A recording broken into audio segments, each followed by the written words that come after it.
Kakadosh, Boker Or, Bekiim Halacha 6, day 8. We are on page 24. Halacha Chet. We sent it out on the chat.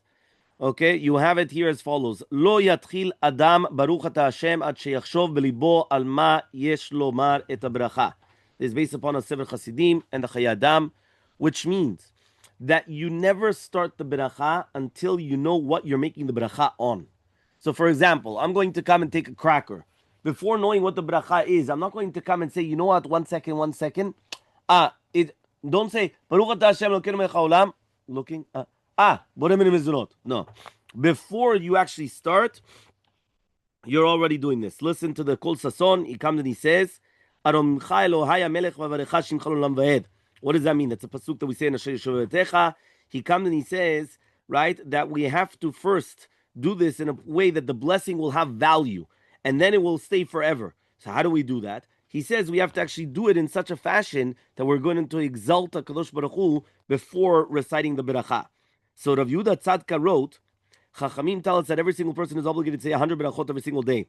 One must be careful to even count the berachot correctly. Yeshiva students might be so engrossed in their studies that they pay very little attention to the berachot that they make on snacks, and they say without any meaning or even mumbling it. So this is going to be a shame for them in the future. Let us make a simple calculation. If a person makes at least 100 berachot a day, that means he makes 3,000 berachot a month, or 36,000 berachot in a year. Are you with me or not? Yes. Okay, so if he does this for 70 years, he's going to have 2,520,000 berachot. You just heard that, Richard? After he reaches the age of 120, he's going to return to HaKadosh Baruch Hu, taking with him a trainload of berachot. When he gets to Grand Central Station, the clerks are going to unload all the berachot and sort them out. They'll take each berachot that he recited without any concentration and throw them in the garbage dump.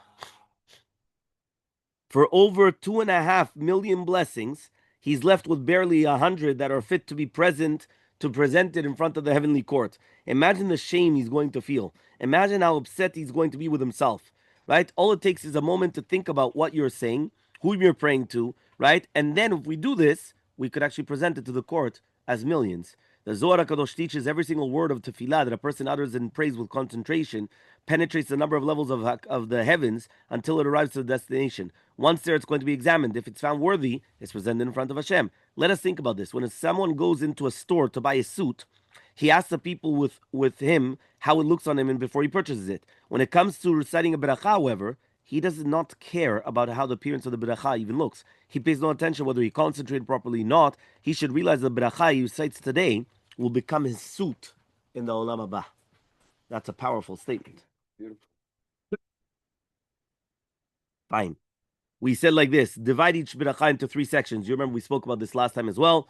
During the month of Elul, Rav Tzadka spoke to students and exhorted them to prepare for the Yamin Donaim. How do you do that? You say the berachot properly. Instruct them to divide the beracha into 3 sections to help them concentrate. You say Baruch atah Hashem, pause. Elokeinu melech haolam, pause again. And then the beracha. By following this formula, you will never be guilty of just spitting out the bracha without paying attention. Rav Yitzchak Yosef once commented on this, since it is clear from the Zohar HaKadosh that it's forbidden to pause in one's prayers between the name of Hashem and Elokeinu.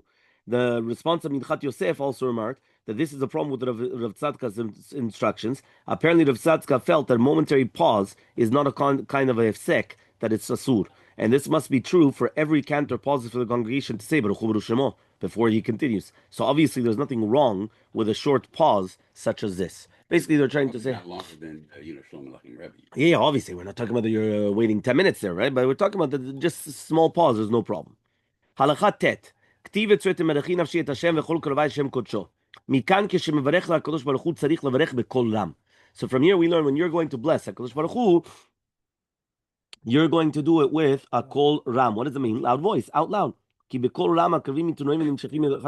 only when you're doing it in a loud voice, right, the inner organs also participate. Not only that, not only is that the entire organs participate in saying the beracha, but it also arouses the kavanah, right? And look also in Siman Kuf Pei Gimel Halacha Kaf Gimel. Look in the footnote.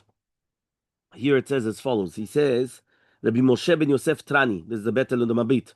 he comes and he writes that this pasuk is talking about an obligation to say the brachot before and after drinking. The first part of the bracha is, my soul will bless Hashem. It refers to a person who's going to eat. So you say bracha beforehand, right? Being that Hashem is the world's owner, so therefore it would be wrong to take anything without actually asking him for permission. The second part of the verse, which is talking about all my inner organs that they're going to bless the name, bless Hashem, that's talking about afterwards, which means that after it already became inside of our organs, it became part of our nourishment.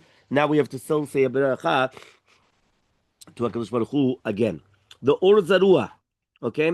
He related that once he knew a Jew from Worms named Rav Bunim, right? He was an old man and an undertaker by profession. This Rav Bunim once came to the synagogue before dawn and found someone sitting in front of the synagogue wearing a crown. This is a very famous Or Zarua, by the way.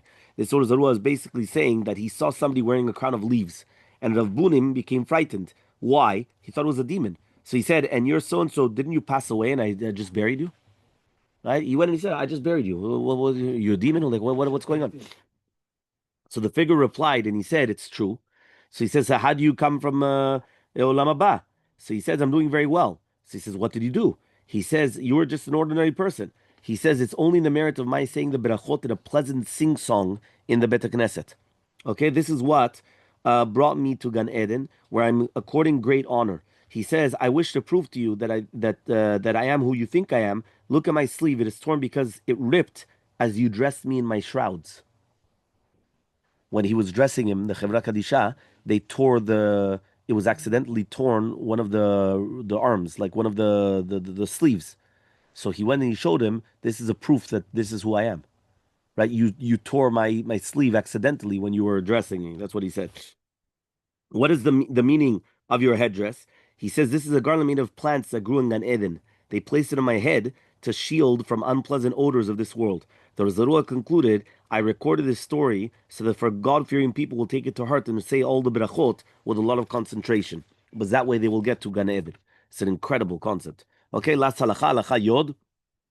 Okay, asur la'asot shum davar b'shah shemevarech v'afilu tishmi shkal. So you're not allowed to do any type of activity while you're making a bracha, even if it's a very light activity. So if you do so, you're going to transgress the pasuk of going with me casually, right? Don't start thinking about your, Bahamas or your Arubas and all the other places that you're going to. And all the more so in any Lamed Daled. And look later on also in 183, number 34. So here it just says the Chesed Lalafim in the footnote number 9. He wrote a rebuke for those who engage in other activities while they're reciting brachot. He concluded anyone who wishes to fulfill the mitzvah correctly should take upon himself to always make the bracha while reading them in a sidur or while his eyes are closed. And in this way, the brachot will always shine for.